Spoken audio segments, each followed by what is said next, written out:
জনসংখ্যাকে জনসম্পদে রূপান্তরে কাজ করছে সরকার। এর জন্য প্রয়োজনীয় অর্থসংস্থানে সবাইকে আরও আন্তরিক হওয়ার আহ্বান জানিয়েছেন প্রধানমন্ত্রী শেখ হাসিনা। বিশ্বব্যাপী বাস্তুচ্যুত মানুষের স্বাস্থ্যসেবা নিশ্চিতের তাগিদ দেন। সকালে রাজধানীতে আইসিপিডি সম্মেলনে এসব কথা বলেন প্রধানমন্ত্রী।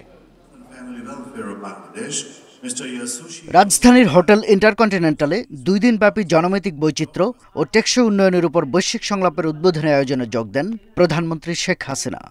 অনুষ্ঠানে আগত 48টি দেশের প্রতিনিধিদের আমি আন্তরিক শুভেচ্ছা ও স্বাগত জানাচ্ছি।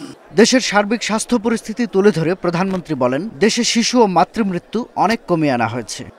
সকলের জন্য প্রাথমিক স্বাস্থ্যসেবা নিশ্চিত করতে নতুন জাতীয় স্বাস্থ্য নীতি প্রণয়ন করি।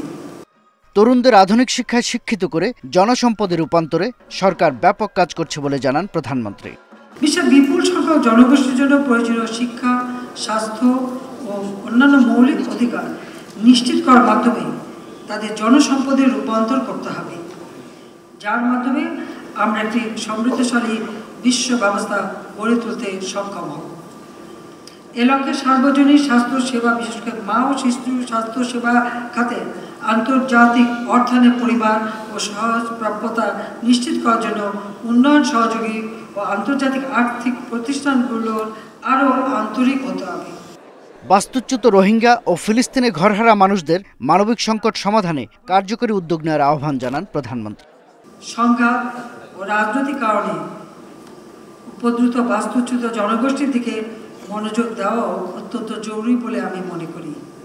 এ প্রসঙ্গে উল্লেখ করতে চাই, বাংলাদেশে আশ্রয় নেওয়া মিয়ানমার থেকে জোরপূর্বক উচ্ছেদকৃত রোহিঙ্গা জনগোষ্ঠী এবং ইসরায়েলের গণহত্যা ও আগ্রাসনের ফলে নিপীড়িত ফিলিস্তিনি জনগণের কথা।